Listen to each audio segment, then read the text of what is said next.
The way Marsha lived her life shows us that we don't have to conform to neat boxes or outside expectations.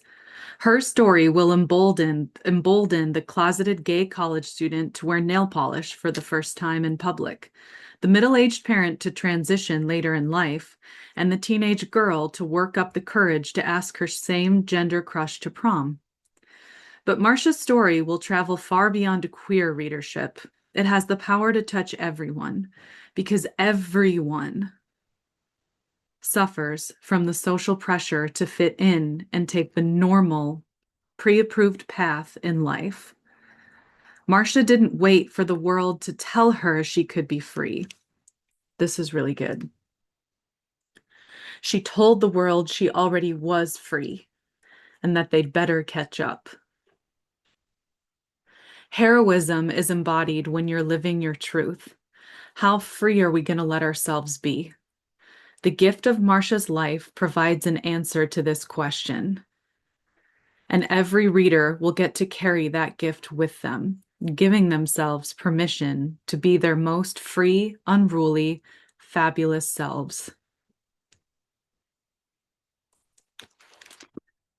Again, not my words, the words of Tourmaline in her book about Marsha P. Johnson. I'm continuing to read it, as you might imagine. And ever since I opened this book, my mind has just been like flooded with insights that I believe will help you, me, all of us. And so today I want to share with you some very powerful insights that I've learned from this book, how it applies to you and your own freedom, and the freedom of the collective. So I'm going to go over kind of what's happened to me over the last 24 hours and how it can help you to be who you are and maybe learn about how, coming into your own truth, your own freedom can actually really help heal the collective. So the reason I chose that particular excerpt is I was envious of Marsha when she said, "I already am free and the world better catch up." That's a freedom that I want to know because she lived during a time where she was experiencing so much discrimination and bullshit laws about how people should dress. Yet she claimed so much power. She claimed so much of herself. She called herself free. Now, of course, we need to evolve and get to a place where we are all free, safe, and resourced the way that we need to be. But in the meantime, because we can't control the world, we can't control all of the structures and all of the things that prevent us from accessing our basic human rights, how can we find that freedom? Well, I don't have all the answers, but I have one. Number one, I cannot emphasize enough the power of reading books, especially biographies, autobiographies, just any book, because I learned from the Dakota teacher, the same one who taught me as above, so below. I learned from him that we put our energy into what we make. And I've got to tell you, I can't say enough how spiritually charged this book is. It was from the second I heard about it. I genuinely believe Marsha's spirit, but even Tourmaline's living spirit was, because she's still alive, was like tugging at me. And as I read this, it's moving me so powerfully and even entering into my own dreams. So please don't underestimate the power of reading, because books are art. Of course, I believe that as an author, but authors put their energy into what they write. And what makes this book extra powerful is that Tourmaline tapped into Marsha's energy, both by researching her life, but also just connecting with her. There's a piece of Tourmaline's soul that connected with Marsha's soul, and you can read it all over the pages. And it's just very beautifully written and accessibly written, meaning you can understand what she's saying, pretty easily. So whatever the book is that's been calling to you, read it. Whatever that thing is that keeps showing up in your life, listen to it. I promise you that it will be worth it. And so Reading about Marsha P. Johnson's life, even though I've only been reading this book for 24 hours, 32-ish maybe. Um, it opened the book again to something that's to like some things I've been really thinking about with gender. Now, I could talk for 4 hours on this, but I'm gonna try to like minimize it to a few accessible concepts. And that is that gender discrimination really limits us all. Putting people in boxes limits us all. Not only is it dehumanizing and discrimination to mock, harass, and deny non-gender conforming folks or trans folks their rights. I mean, it's wrong to do that. But in all of us, I think we need to redefine gender and energies. And for someone like me, although I was born female, I identify as female, I have a very masculine energy that I was kind of taught to suppress by just culture, not by any one thing, but by these rigid definitions of culture. And lately, including last night, so I believe Marsha's spirit is working with me, bless her. Um, Last night I had a dream where I was rescuing my son and my 6-year-old son. And he was playing on a playground and got an injury on his right side, kind of near his leg. There was like a chunk of his flesh that was gouged out. And I was searching and searching and searching for medical attention. I picked him up and I carried him, and I was searching for medical attention. And I found like a school administrator and was like, where's the nurse's office? Like, because I didn't have a phone, I couldn't call 911. I was like, I need to talk to the nurse. And the administrator in the dream said, well, I think it's down that way, but, we're cutting that department anyway, like literally cutting the health office. So, you know, I mean, you can go that way, but there's not much left of it. And the dream kind of ended with me like holding my injured son who had this chunk taken out of, his side, looking, trying to figure out what to do with little to no resources, while also processing in my mind, like you're literally cutting the nurse's office, like basic healthcare. So dreams speak in symbols, right? So I had to spend some time with that. And what I learned just from my, spiritual insights and psychological dream symbols is that because this isn't the first time I've had a dream about rescuing my sons. Often in dreams, my sons are in danger and I'm protecting them from something. Now, some of this comes from me just being a natural protector and warrior, but why is it always my sons? Because I love my children equally. Why is it my sons? Well, I've come to learn through my research and meditations and conversations with my spirit guides that it's my sons that I'm rescuing because they are representative of my inner masculine child. And what I'm doing in these dreams is I am trying to rescue my own masculine nature. Because of course, when you live in a culture of just where women are controlled by our bodies being controlled, where women are controlled with messages that are sent in the media about what our sexiness should be and our worth should be, where's room for masculine energy in that? And what masculine energy is, I mean, I don't think you can define it in any one way. Sure, there's a spiritual side of like it's about taking action, the next steps. Maybe it's about dressing a certain way. I mean, there's different ways to define masculine energy, but it kind of comes down to being sort of action oriented, taking action, taking that initiative. And when you look at a lot of the stereotypically masculine traits of just being loud, taking up space, physical strength, they're often things that are repressed in those who identify as female. And I couldn't help but think about that as I was reading this book about Marsha too. All of, the discrimination was under the line of, just male impersonating female, exhibiting lewd behavior, all this kind of stuff. And I just could not help but think of just the disgusting, like moral contradictions there. Because it's like, not only is it just wrong to discriminate against somebody for how they're dressing, and again, a man who was assigned the sex of male at birth dressing like a female, like again, so actually, so what? And also Marsha was dressing like this in her own space, like in a bar. The police were the ones inserting themselves into this bar. One of the most common arguments of homophobics is, I don't want it around me. Even people who are like passively homophobic, they're like, well, I don't really care if they're gay. I just don't want it around me. What does that mean? It's so fucking stupid.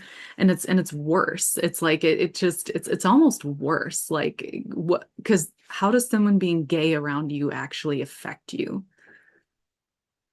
It makes zero sense. Just makes zero fucking sense. But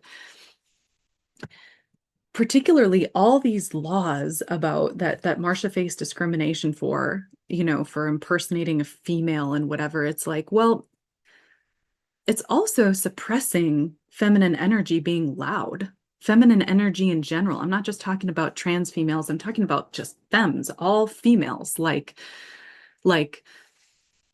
coming at someone because they're wearing bright colors and jewelry and dancing and talking in a tone that you don't, agree with. Like there's literally some, like, people were cited with citations for speaking in a feminine tone. If you look at this, not only is it discriminatory towards trans folks, but it's also discriminatory toward female energy being loud, being expressive. So it's a lot of really primitive ways of discriminating against feminine energy in general. And so to tie this all together, these dreams I'm having about rescuing my sons are symbolic of me as a protector, but it's also symbolic of me trying to rescue that inner masculine energy that I possessed that was suppressed at a young age. It's me trying to take back that masculine energy that I was told I shouldn't hold, that wasn't socially acceptable for me to hold, especially in the role of protector, because stereotypically men are the protectors, which is just total bullshit, but that's the stereotype. I've always been a protector. I've always been fierce, and a lot of that was, but I'm meant to be. Like I'm meant to be a protector. I am meant to be a guardian. And you know, a lot of that, again, just suppressed. And so these dreams, which have ramped up, since I started reading this book, even though it's only been 32 hours, it's like this dream that I had was so vivid. And the location of my son's injury in this dream, the right side, well, it was symbolic of me literally like having like a chunk being taken out of you, especially that location. It's a very predatory injury, right? Like that's kind of how it looks when an animal has, like, a shark takes a bite out of something. Like it's a predatory injury when like a chunk of flesh is missing. So this dream was symbolic of my masculine nature, literally like having a chunk taken out of it, like something very extractive and predatory. This energy was removed from me at a very young age because of gender conforming stereotypes. I mean, I can even remember one time I wanted to play football with my brother and his team, and I was told I couldn't because I was a girl. Like, just it extends so far, you know? So this book about Marsha is waking this up in me. It's helping clarify some things with me about gender roles and about conforming to them. I mean, there's so many layers to this where but that really just come down to discriminating against gender representation, gender identification, whether it's in a trans person, gender fluid person, or a cis straight person. It's like we all possess different energies, and discriminating against or suppressing any of it ultimately is oppressive to humanity. It's a primitive behavior to discriminate against gender. It's a limiting behavior because we are meant to represent all kinds of energies. And I would go so far as to say maybe we need to call them something different besides feminine and masculine energies, because I think that puts them into, it's too tied to stereotypical boxes. Because what I'm really trying to say is that when we incarnate, when our souls come onto this earth, we choose certain bodies and certain representation with those bodies for a reason as we grow on this earth. And we all are meant to embody different energies that can help the collective, that can help all of us evolve, grow, create a more passionate, equal, resourceful, sustainable world. We all need access to every energy that we possess. And when we suppress it based on some bullshit gender stuff, well, it kind of slowly kills us all because we're all being cut off from crucial parts of ourselves. I came here to protect. I came here to heal. I came here to defend. But by having a chunk taken out of me at a young age, well, I lost for a while some of that vitality. Now, in the dream, this injury was dull, like it was dried blood, meaning it had been there for a while. It wasn't like actively bleeding. It was this dried blood chunk of flesh missing, which tells me it's an old injury. But by me dreaming it and seeing the wound, that's part of me reclaiming it. And that's part of what I've been teaching about pain and wounds is that, hey, when you're aware of your pain, you're already into step 1, 2, 3, 4, 5 of healing it by bringing your awareness to the fact that there's a wound there. I mean, that awareness of the wound is actually crucial to healing it because now that I know, now that I can name it, now that I can go, hey, yeah, a chunk was taken out of me. This masculine energy that I possessed as a young kid to be a protector, to be strong, to be a leader, that was taken from me. I was bleeding out at one point, but now I see the wound and I get to decide what to do with the scar. Because scars reflect light, don't they? Scars reflect the sun. So the takeaway from that, my friends, is whatever your wounds are, just your mere awareness of them is a crucial part to healing it and a crucial part to the revolution. Remember in the last episode when I talked about how, I quoted Marsha again with, "Thank God the revolution has begun, honey." You are a lot closer than you think to healing everything. And that's a beautiful thing. And so my takeaway from these dreams is that I need to continue on this journey of reclaiming my masculine energy. And to wrap up this episode, I want to bring up actually another trans author who I actually discovered a couple of years ago. And I got to meet this person, which is really cool. They even signed their book. And I'm going to unblur my background really quick so you can actually see it. So Man of War, written by Cory McCarthy, fantastic author. And I want to show you the little signature they gave me because I love it, right? It's cute. So books, just in general, books. I can't recommend these two enough. Like Marsha by Tourmaline, the glare is still kind of there, and Man of War by Cory McCarthy. Both really fantastic books if you want to learn more about just gender representation. And at the end of Cory's book,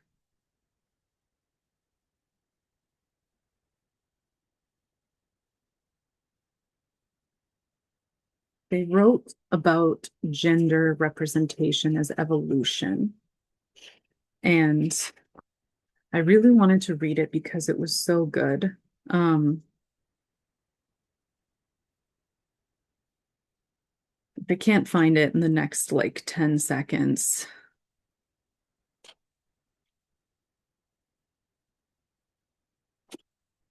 I'm gonna just like summarize it for you. I wanted to read it from him directly, but if I can't find it, then I'm just gonna have to paraphrase it because I don't want you to wait for too long.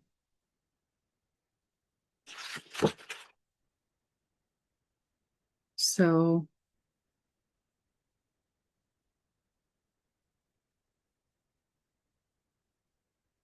Okay. Well, I can't find the exact quote, but that's all right. You should read it. Basically, in Corey's book, he talks about how actually educating yourself about gender representation is an important part of actual evolution, to recognize that human beings shouldn't be put into boxes of one thing, the next thing. And as I was saying before, that really limits us. Something else that Corey talks about in their book, and Man o' War, by the way, it's a realistic fiction novel. So, whereas Marsha's biography, Man o' War, and it's spelled O with an apostrophe, but I'm going to put links to these books in the notes so you can totally find them. Man o' War is realistic fiction, meaning it's a story told about people. It's fiction, but it's based on something that could really happen. It's realistic, hence the realistic part. So realistic fiction is where something can happen. It's fictional, but it could happen. So, and part of what Corey based this book on was growing up in Ohio and the fact that there was a Sea World there. And so part of the inspiration for the putting people in boxes was seeing these orca whales, right? These magnificent, evolved creatures put into a little tank for the purposes of human entertainment. All you have to do is watch Blackfish on Netflix to learn at the bare minimum that orcas are not meant to be in tanks, right? They're meant to be in the ocean. And in some ways, like, I can't help but see a connection between humanity and this orca. The orca is meant to be wild, to be strong. It can show its full strength and its full intelligence when it's in the ocean because it has the opportunity to exercise its skills there. That's its home, that's its environment. It can fully express itself there. When you put it in a tank and train it to do very minimal little tricky tricks for what? Money? Again, it all comes back to making money so people can watch. It's wrong. SeaWorld in general is just wrong. Like, it never should have been a thing. But that's where we have to get away from this profit at whatever cost culture because it's limiting to everyone. The ways that we are like these orcas are if you try to put us in boxes, any kind of box, whether it's gender expression, ability, just anything, putting people in boxes limits what they're capable of and limits how they can share their energy for their own development and evolution, but also the greater collective good of sustainability and compassion and resourcefulness. Gender discrimination, homophobia hurts us all. And it's actually really primitive. It's really degenerate, to tell you the truth. It actually is just stupid. It makes no sense. Because the cops that were like inserting themselves into these bars, arresting these trans folks for dumb shit, like they put energy into that instead of actually protecting people, instead of actually looking for the criminals and predators who were harming people. And, hence the other part of my dream where like I'm talking to this administrator about healthcare and they're cutting healthcare. I'm sorry, I have to laugh so I don't cry because is that not our world? Especially in the United States, like look at how many program like it makes no sense that healthcare is based on a budget. Y'all, do we know that we need healthcare to live? Why is this a budgetary conversation when it's a basic human right? Like, I hope you all notice that our government has become conversations and like budgetary checklists rather than like, let's use our resources to protect each other and take care of each other. It's so fucking stupid. And it's not funny because people are actually dying because of it, like because they're not getting the health care they need. So that's the other part of this dream. So we've got this problem of discriminating against people for dumb shit that limits all of us and all of our gifts. And then over here, we have these people that are putting policy and budgetary conversations above actual human needs. Can we knock it off yet? Can we get the fuck over it yet? Can we get the fuck over people's gender expression and go, hey, you've got some really strong energy in this area. I think we could work with that. I think we could do this with it. Like, just let people express who they are, be who they are, and see the beauty and compassion and strength that can grow in all of us. And so, for those of you who are listening, I can't encourage you enough to read Man o' War by Cory McCarthy. It's also written too, it's written for everybody, people who need to learn more about gender expression and fluidity and development and all that, as well as folks who do identify as gender non-conforming or fluid or however it is you identify. It's written for everybody, both to relate to learn from, all that kind of stuff. So it's great. Same thing with Marsha, God, I hope I can meet Tourmaline someday because I really love her writing style. She really has a gift. So go read these books and see what they can awaken in you, because that's the last part of this message is when you genuinely come to learn from another human being, whether it's through the art they've created, the books they've written, who they've written those books about, or a painting or a sculpture or a documentary or whatever it is, when you come to those things with an open heart, it opens something in you. This is how we're all connected, my friends. We all have creativity and we can unlock it in each other. Look at all the insights I got from reading. You know what? I'm not even that far in this book, Marsha. I'm on page 31, okay? And all of these insights are coming from 31 pages. And to put my English teacher hat on for a second, books are not meant to be sped through. They're meant to be digested. So like read a little bit, process it, let it weave its way into your mind, heart, spirit, everything, and see what grows. Don't just rush through it to put your little checkbox on your fucking New Year's post about how many books you read. We need to stop doing that too. I've talked about that. I fucking hate it when people post on social media all the books they've read in a year and it's like 50 or 100. It's like, nope, you didn't really read it, did you? No, you probably had some of it on in the background while you're doing your little chores, or you probably, sped through it, or maybe skimmed one of them and counted that. That books are not meant to be a flex. Books are meant to be learned from. So give yourself, those you love, and the world the gift of digesting the art and inspiration of other people. And for fuck's sake, stop discriminating against gender expression. Imagine who we could be if people were just allowed to fully express every piece of the gender that they are, every piece of the energy that they are. Who could we be if we were actually allowed to fully manifest our gifts rather than who we're forced to be so people can make money off of us hating ourselves? We got to cut that off. And how it starts is with you. It starts with your own self-discovery again, looking at your wounds, remembering your gifts, paying attention to your dreams, reading from inspirational folks who've been through it, who know. That's how this begins. So invest in yourself, invest in the people who've really made it, who found a way to find freedom despite all of these oppressive structures. Take the time to learn from them, because when you do, it's going to spark something in you that will help heal the time we're in now. These folks are not gone. Marsha is not gone. Her spirit is very much alive, despite the tragedy of her death. We can learn from her. Her energy can be lived out in us. It can spark things that can heal our world even further. And again, if we just honor the divinity in ourselves, the divinity in other people, no matter how it's expressed, we're actually going to create a place that's sustainable and equal and safe.